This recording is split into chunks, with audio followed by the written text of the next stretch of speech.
escucha bien? ¿Escuchan? Bueno, bienvenidos a Montevideo Comics 2014.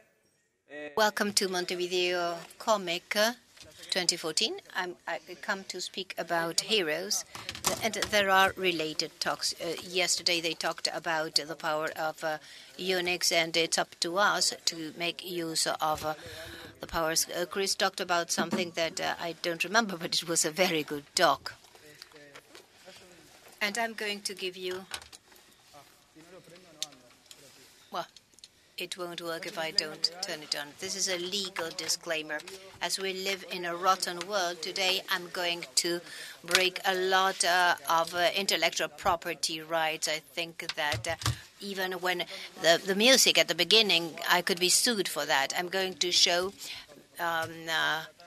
information about Warner and Disney and Lotus, but this is non-profit. They're not paying me for the conference. I'm not selling anything, so please don't sue me. Don't send me any lawyers because of intellectual property. I'm Fernando Briano. In internet, they know me as Picando Código, and I am a programmer. I'm not senior. I don't like to say that I'm a senior programmer or developer. I think that I'm no longer junior, I hope. I'm not a software architect. I like the agile methodologies, but I don't consider that as a description of me. I'm no interaction lean UX artisan, nothing strange, no JavaScript ninja. I love martial arts, but I only studied karate for 1 month and I dropped out. I hate the term entrepreneur. Obviously, I am not. In Spanish, we call it emprendedor, and it's the same thing. But I'm just a programmer. Today, we are going to speak of super programmers. And when I was talking about this, I had many inspirations. Initially, I wondered what a super programmer was. Let's do away with an issue that is... do you know the history of Peter Parker that turned into Spider-Man? Well, in number 15, this is a phrase by Star Lee, and this is the last picture in the comic, and he said that there was a great responsibility. But and why do we need super programmers? Lex Luthor, I don't know whether you know him, it's the Super One enemy of Superman.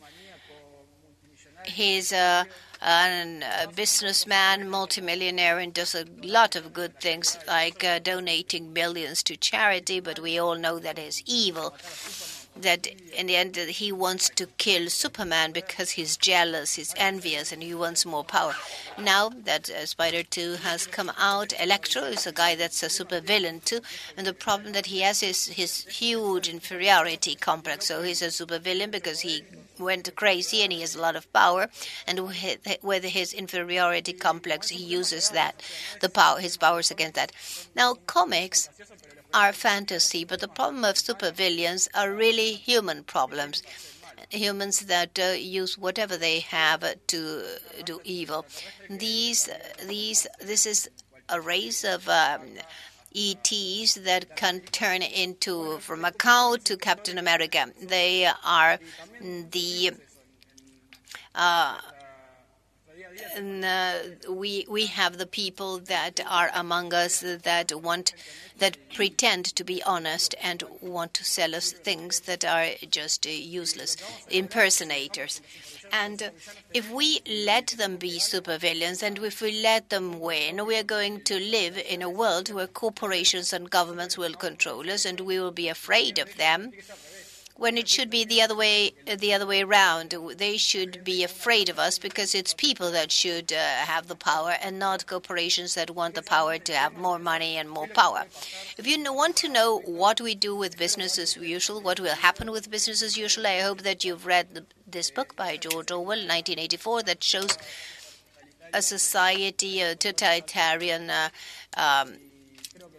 society where there's absolute control on people. And I think that the world with business as usual, it will be very much like that. Little Brother by Cory Doctorow is very similar, but showing something more similar that could happen tomorrow with the current technology, more to the earth. It's good. I recommend you to read it. And then we have the supervillains. So the world is a mess. What should we do now? No Green Lantern, no Superman, no superheroes of that kind. So let's look for those super programmers. The first, in my first talk, I remembered this poster of Jeff and Corey. And he speaks of two types of programmers. 20%, that would be all of you here that attend conferences, write blogs and read books and interested in programming and learning more to be better. And the remaining 80% is the people that work from 9 to 6. And that's just their job, and then they forget about it. So in 2007, I wrote a blog post as an answer to this. And if I had a chance, I would I'm sorry for what I have written, because super programmers are not 20%. Are those that have 45 repos in the list and have many stars and come and say you have to program like this because this is right and this is wrong. Well, that's not really a super programmer.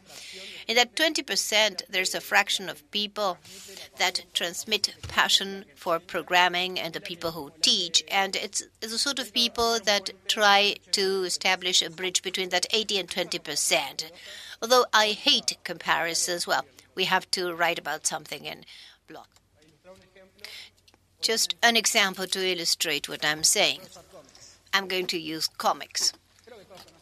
I think you all know Superman. If you haven't read Old Star Superman, it's a wonderful comic by Morrison, and the art is very good. I didn't like Superman at the beginning because he's perfect. There's no way to beat him. He's super strong and quite boring. But little by little, I changed my opinion. It's a very good comic. What does Superman have? He can send rays with from his eyes, and the only way to kill him is with a mineral that you can't get anywhere. So he's like the ideal superhero. However, I'm going to show this comic that I love, that where the superhero is Luthonian. It's an alternative Superman. He can fly. He's super smart, and he was Superman in a world where everything was peace and love. But one day, Luthonian went and he went to Lois Lane. It was, and Clark Kent said, "Well, I'm really from Plutonian." He went to the radio and he says, "Well, this guy has been cheating us for so many years. He's from Plutonian and he has a false identity." So then he went crazy and he switched to be terribly evil. And so what I want to show with this, that we have two characters with the same superpowers and the same potential for doing things one way or the other. And the difference was that one decided to use his superpowers to do good, and the other went crazy one day and he said, "Well, I'm going to kill all these humans." And he started to have fun with us as if we were ants. That's the difference. So a superhero is not a superhero because of his might or his powers, but because of the moral codes that he has. And programmers, it's the same. You're not a super programmer because you have many repos and tell the others how to do things. It's the people that use whatever they know to do good. So we have the power. Well, I have the power. We have it. What can we do with this? Well, for me, the superpower that we have is that we take a computer, we don't have anything, and in 2 days we have an application that makes somebody interact with it and receive data. So we have to see the importance of, for instance, of creating a web page in just 15 minutes at our desk in a computer can be seen by everybody across the world in just a few minutes. We have the power to do that. Open source is one of the things that we can invest our time with. Since I started with programming, I always loved open source. The potential that it brings and the model for developing software. Not only is it a concept of the user's freedom, well, it's funny to see how people mock Richard Stallman and saying that he is dirty. But he's a hero. He invented open source. And if it weren't because of him, the programming model that we have today would be very different. We have to admit that Richard played a wonderful job there. So, wonderful role. The GitHub global model is actually open source. Autonomy and self-management is very important in open source and promotes collaboration culture. So this conference, everything was based in open source. It started a new branch in programming, and it's good that we take it into account. Another issue is the open data that is also influenced by open source. The idea is to take data of government and use it in a way that people can have a better access to them. The concept of open data is data that can be used, that may be regular, that may get renewed, that may be standard, that may be used, for instance, not in a closed format that can only be implemented by a company, but they should be open formats. And in Latin America, these years, for 2 years, there is a very good movement for open data. In Uruguay, particularly, we have data.ui.org. There you have the URL. It's an NGO. They do many things in Uruguay because of open data and transparency.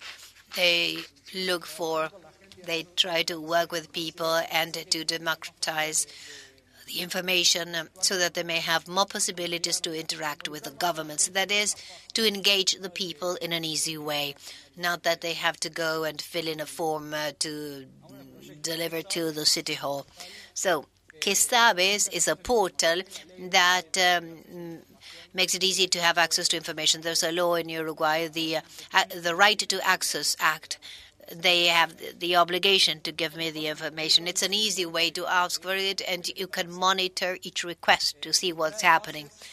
The Temporada de Pases is a project that just when you are an employee in Uruguay and you have a right to switch from one HMO to another, this application shows which HMO is good for you to switch from one HMO to another. Where to recycle, the issue of recycling in Montevideo is not fully developed yet. So this application may be good. On Saturdays, they organize Café de Data. If you're interested, you can go and say, well, I have an idea, I want to program something. Not necessarily do you have to be a programmer or a journalist. You can be just anyone. And if you want to get engaged, people are very open and good people. Por Mi Barrio is based on Fix My Street by My Society. That is a British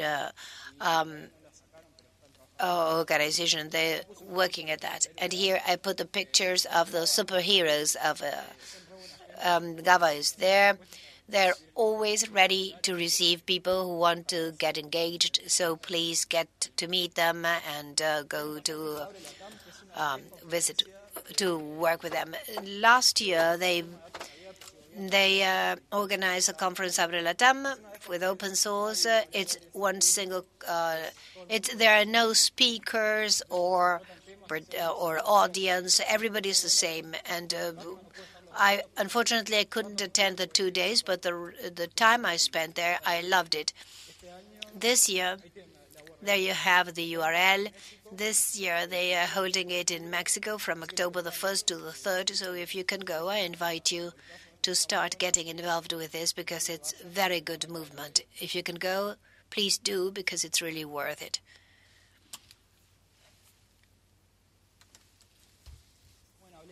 I talked about how we can get involved in doing good, open source, open data.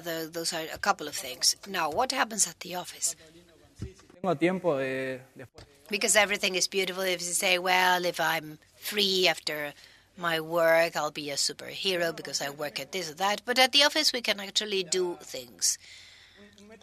A method that's working for me at the office lately is the brutal honesty. That is, to say things as we really think they are. Usually you're afraid that your boss may not like what you say because they might think that I'm always complaining about things and that I want to leave. No, but it's not like that. If you do it in a constructive manner, the bosses actually like it when you say, I think that this could be improved like this or like that. I think that there's a culture of fear about what could happen with bosses. Every time that we say things respectfully, I think that you are going to be well received. And being courageous when you see that something is not well, it's very difficult. I admit that it's very difficult, but it's a superpower that we have that I don't know should be exploited better, and it's good to do that. The issue of diversity is a huge issue. It happens in comics. It happens in computing. It's horrible that in comics, those of you who know comics, 90% are wasps and large and with good muscles, and the women are usually women that would appeal young men. But that happens in comics. But fortunately, it's changing. I was unfortunate to work with male professionals that said, well, women cannot program as well as men. It's as if they told me slavery is good. Well, 2014, if anybody says that women cannot program as well as men because they are women, that sorts of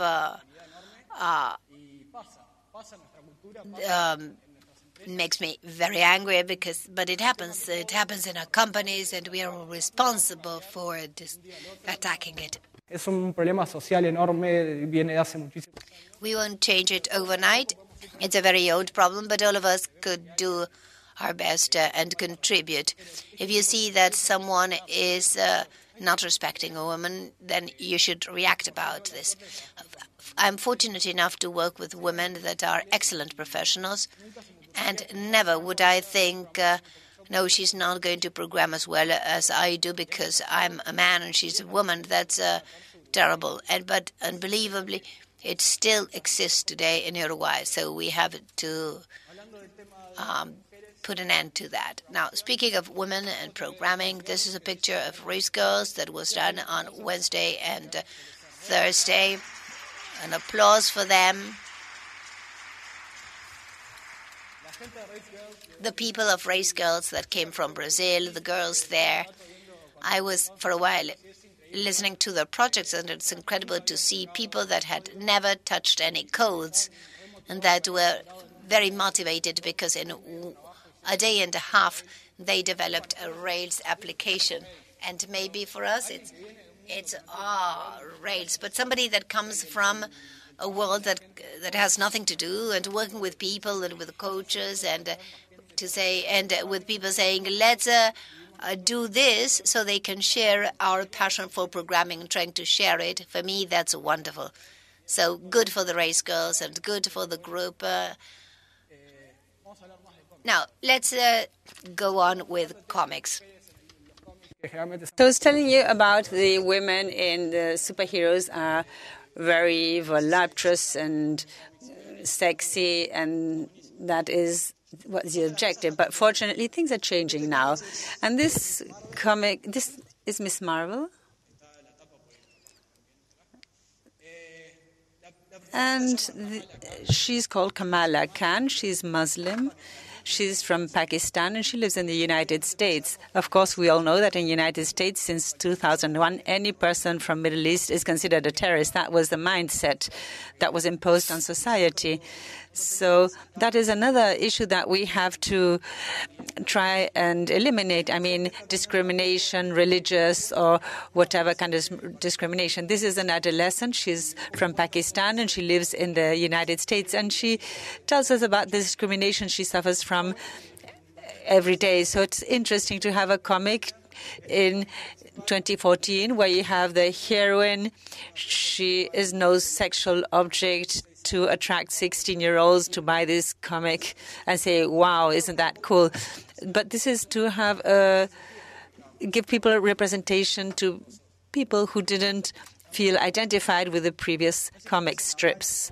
And do you know Miles Morales? This is a Spider-Man of the Ultimate Universe. This is a parallel universe to Marvel. And he is of Hispanic origin. Of course, he's not a big white man. He's also an adolescent. And maybe you might say, okay, is this publicity? Well, maybe it is a bit of publicity, but things are changing. This is the new Green Lantern. He's called Simon Bass. He's from Lebanon. He's also Muslim. And he used to be a car thief, and he became Green Lantern. And it's good to have things changing, but there's a long way to travel. And well, here you have other cases. You have Green Lantern at the top left, and in the middle you have Midnighter and Apollo. These are the pair of authority, the couple in authority. It's amazing. Then I included Black Panther and Storm.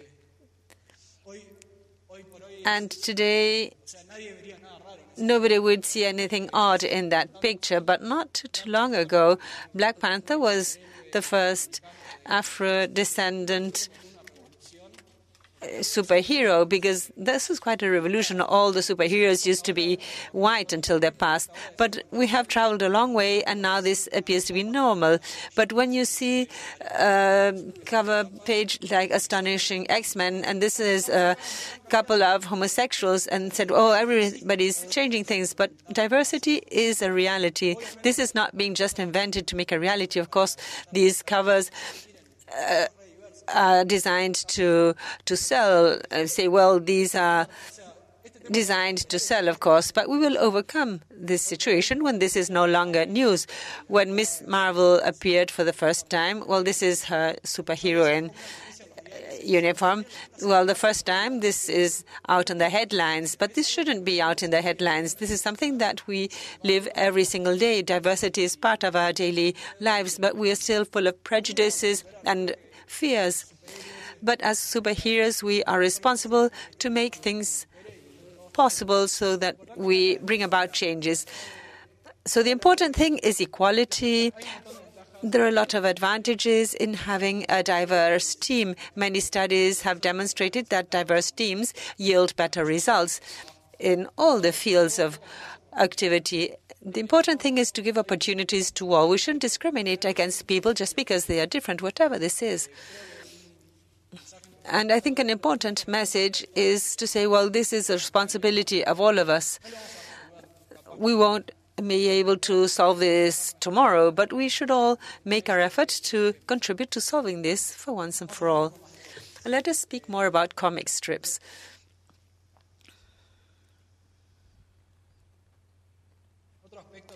A further aspect that, in my opinion at least, maybe I'm sort of crazy, but I find lots of inspiration in comics and a safe place. And the same happens with programming. Someone who reads comics, well, I read comics and I'm immersed in that world, and the problems I might have around me just disappear. And the same happens with programming. I start to program, and the problem I have to solve is what I'm working on at the moment in my code, and the rest doesn't matter. So in that sense, there's a character I love, which is Green Lantern. This is my Twitter image. So in 2005, Jeff Johns took Green Lantern. I think he is like the boss in DC. He has done lots of great things. And Green Lantern is a character that feeds from the power of will to have the superpowers he has, and his weakness is fear. But the advantage he has is that to be a Green Lantern, you have to be capable of overcoming fear. And that is like an inspiration for me. And although I might seem like a 7-year-old, say, wow, I'm afraid. No. But if I overcome that fear, it's not bad to be afraid. The important thing is to have the capacity to overcome your fear. And that is what makes us all in better persons. We have to overcome fear and overcome situations. This is Shazam. Shazam has a very interesting story. He had lots of legal problems between Superman and Shazam because they looked alike. And to tell the truth, Shazam is like Superman. He can fly. He has a super powers and skills. And his power comes from magic. So when he has to face Superman, he can beat him. But Shazam is a child. He obtained his superpowers from a magician. So when he says the word Shazam, he becomes a superhero. So on many occasions, he shares the personality of the child when he's a superhero. And that is good if we see this from the point of view of when we have to solve problems. We have to have the mindset of a child and not saying, well, I know everything, but we have to be curious and face things from the point of view of a child. And then there are other things that I use for inspiration. I included a scene here. If a lawyer were to see this, they would send me to prison. This is a scene from the movie Avengers. And then he says, it would be good if you got mad now and become Hulk. Well, that's my secret. I'm always angry. And sometimes I feel like that. Whenever I have a problem, when something sort of bothers me, I get angry. And sometimes I feel that's my constant condition. But if I would turn into Hulk, I would break everything. But many of you might get angry and get mad at your colleagues or your customers, and it's good to be angry and it's good to get mad if you focus on positive things. Don't make anger make you react negatively. So we have to be creative, and it's like a small victory after you get mad at something to turn this into something productive, whether a conversation or an email or an application that solves something that got you mad. So we have to try and control our anger. So Hulk, I love reading Hulk, and he's also a source of inspiration in my daily work. So you see, I read lots and lots of comics. So if you want to know more about Miss Marvel and all that, I'm going to publish this somewhere. Sana Manat, she is from Pakistan, and she is one of the creators of Miss Marvel. So Sana Manat tells you about her story, and it's great.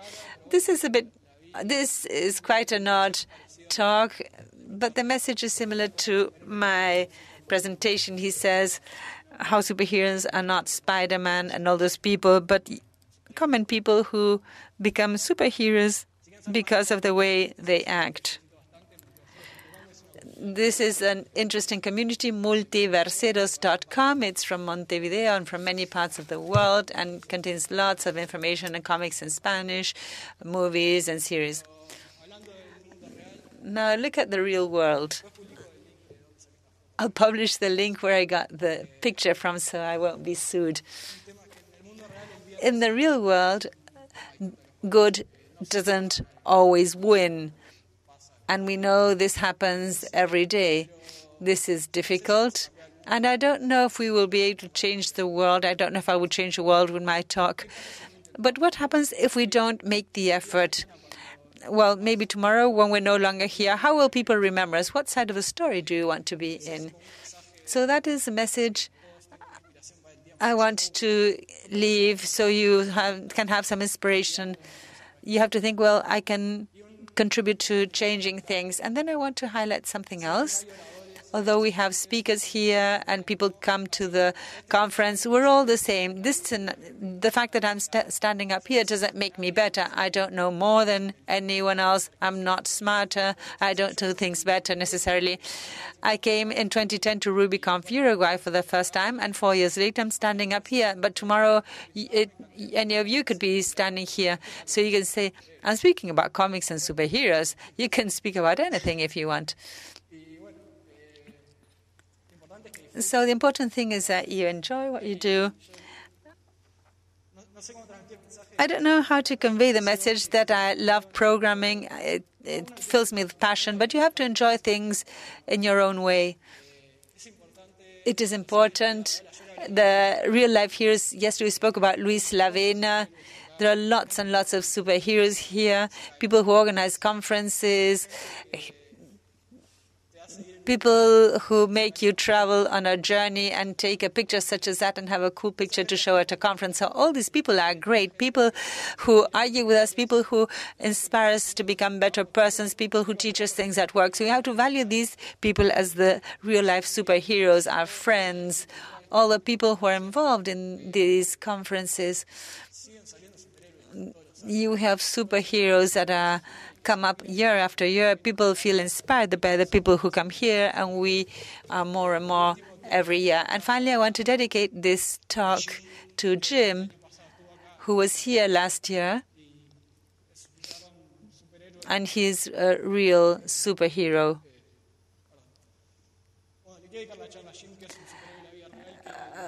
Real life, he gave us lots of things, and he gave many people lots of things.